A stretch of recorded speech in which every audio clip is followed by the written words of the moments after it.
Bonjour, dans cette vidéo nous allons reconditionner un HP qui est actuellement sous Windows 10, qui était apparemment déjà un ordinateur qui à la base avait du Windows 7 installé, donc qui tourne actuellement sur Windows 10 avec un Core i7 8 Go de RAM. L'objectif c'est de vous montrer comment partir de cet ordinateur pour obtenir un ordinateur sous Windows 11. Donc c'est un HP Pavilion DV6. Voilà, donc on va démarrer. Première étape, on va retirer le disque d'origine, on va le remplacer par le nouveau disque. Deuxième étape, on va installer le Windows 11 grâce à une clé USB bootable en Windows 11. Si vous ne savez pas comment créer ce type de clé pour les installations, je vous renvoie vers le module et la formation correspondante. Il nous faut un tournevis. Et puis voilà, moi j'ai un petit outil pour collecter mes vis sans les perdre. Ok, nous allons démarrer le démontage.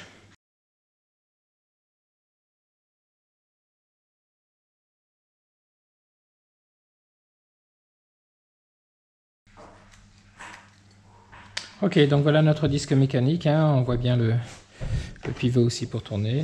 On va le remplacer par le nouveau disque électronique.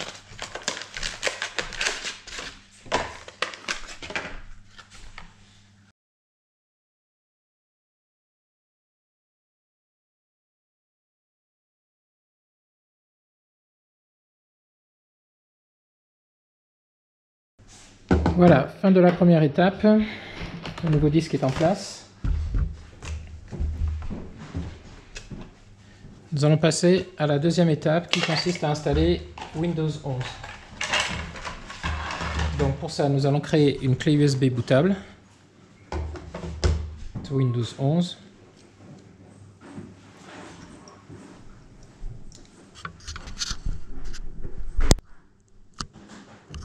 Ok, nous avons créé la clé USB bootable. Nous allons passer à la troisième étape. Nous allons insérer la clé USB bootable dans l'ordinateur.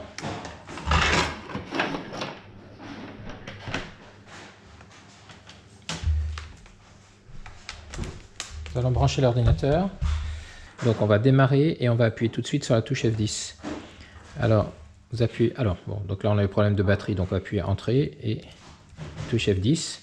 Voilà, nous arrivons donc sur le BIOS. Alors ce qu'il faut ici, c'est indiquer, se déplacer avec les touches, les flèches, pour aller indiquer que dans la séquence de démarrage, on souhaiterait que le système démarre sur la clé USB et non pas sur le disque dur.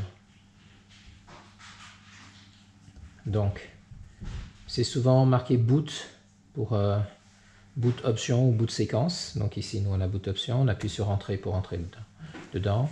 On voit qu'au départ, dans l'ordre, ça commence par Boot Manager. Et puis on a ici notre USB disquette ou USB hard disk qui est en position du bas. Donc on va faire remonter cette position-là. Donc pour ça, il suffit de regarder ici sur le côté droit les touches qui sont indiquées. Ça peut être F5 et F6 pour monter et descendre. Et parfois ça peut être plus ou moins. Donc ici, dans notre cas, c'est F5 et F6. Donc on va appuyer sur F6, on voit qu'on fait remonter disquette.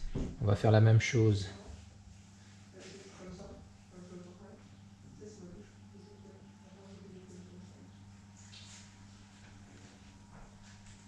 en bas.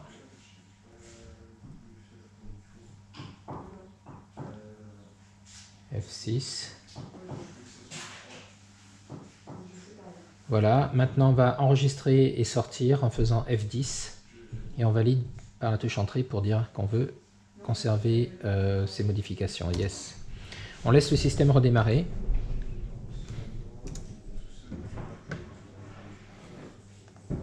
Il va redémarrer directement donc sur la clé maintenant. Voilà, nous arrivons sur l'installation de Windows 11. Alors, il faut savoir qu'il y a deux options qui vont se présenter à nous. Option numéro 1, ce poste est éligible, en plus d'avoir la bonne configuration. Il a aussi les autres configurations qui permettent d'installer Windows 11. Et donc dans ce cas-là, tout va bien se passer, on va vite le savoir.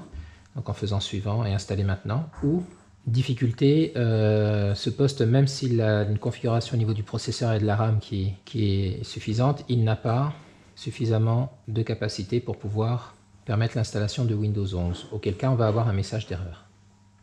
Voilà, ce PC ne peut pas exécuter Windows 11.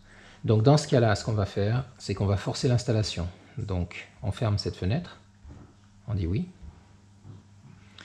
On va revenir à la fenêtre de départ. Ici, vous allez appuyer sur la touche majuscule que vous gardez enfoncée et une fois sur F10. Ensuite, vous allez taper Reg Edit. Vous allez valider par entrée.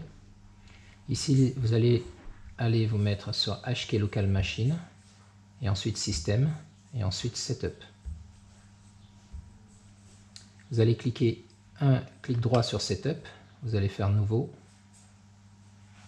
et Clé. Là, vous allez taper LAB config avec une majuscule à L et une majuscule à C de lab et C de config. Vous validez par la touche entrée. Vous mettez sur LAB config et vous allez vous diriger dans la zone de droite, clic droit, nouveau, clé valeur dword 32 bits et vous allez taper bypass secure boot check. Alors attention, il faut des majuscules à chaque début de mot. Bypass secure boot check, vous validez par la touche entrée, vous appuyez sur entrée, vous tapez le chiffre 1 et vous validez par la touche entrée. Vous vous situez en bas, vous faites un nouveau clic droit, nouveau, valeur dword 32 bits, et là vous allez taper bypass TPM check. Alors ici, tout TPM est en majuscule et le début de bypass majuscule et check en majuscule. Vous appuyez sur entrée deux fois, vous mettez 1 et vous appuyez sur entrée. Voilà, vous pouvez fermer ça maintenant et nous allons relancer l'installation et cette fois-ci nous allons pouvoir aller jusqu'au bout. Donc je n'ai pas de clé produit. Windows 11 professionnel. Suivant. J'accepte les termes de contrat. Suivant. Installation personnalisée. Là, il détecte mon disque à 1000 Go, donc c'est parfait. Suivant. Et voilà. L'installation démarre avec la copie des fichiers d'installation sur le disque dur pour l'amorçage.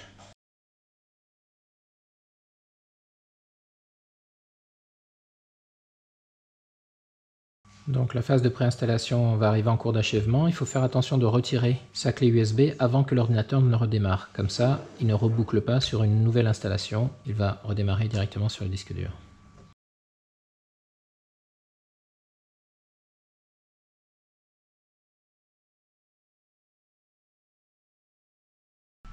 Voilà, nous arrivons sur le premier écran de configuration pour la finalisation de l'installation. Donc la bonne région, le bon pays, France, oui.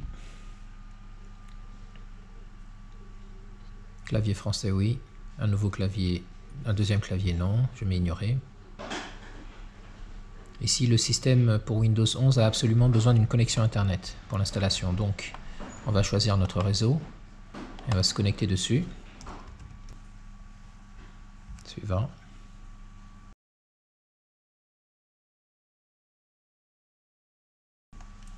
On doit nommer l'appareil, on va l'appeler HP. Suivant.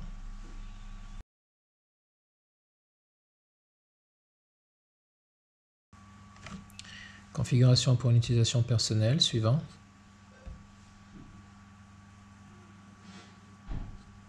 Se connecter. Alors maintenant Microsoft souhaite que l'on crée forcément un compte chez Microsoft qui va être rattaché à cet ordinateur. Moi je ne souhaite pas en faire un, donc je vous montre l'astuce pour pouvoir esquiver cette obligation. Donc à connexion, je vais marquer le compte 0@0.com. Je fais suivant. En mot de passe, je vais mettre 4 fois le chiffre 0. 0, 0, 0, 0. Suivant. Se connecter. Microsoft me renvoie un message d'erreur. Je fais suivant. Et voilà. Le tour est joué. On peut continuer. Donc ici, qui va utiliser le nom de la session locale? On va l'appeler Jean-Claude. Suivant. Mince. Il y a eu une petite erreur. Je vais faire retour arrière. Le nom c'est Jean-Claude. Voilà. Donc suivant. Mot de passe.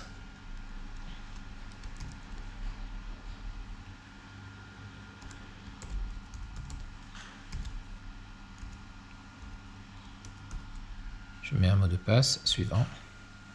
Je confirme le mot de passe.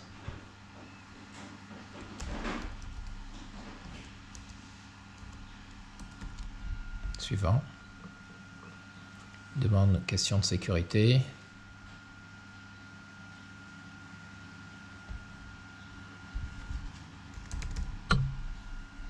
Suivant. Deuxième question de sécurité.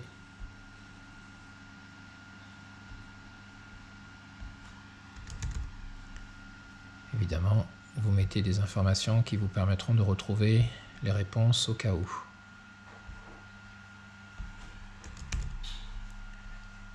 Suivant. Alors si vous ne mettez pas de mot de passe, vous n'aurez pas ces questions de sécurité, hein. Ici, je mets tout à non. Je pourrais évidemment venir modifier tout ça après dans le système une fois que l'installation sera complète. Pour l'instant, par défaut, je mets tout à non.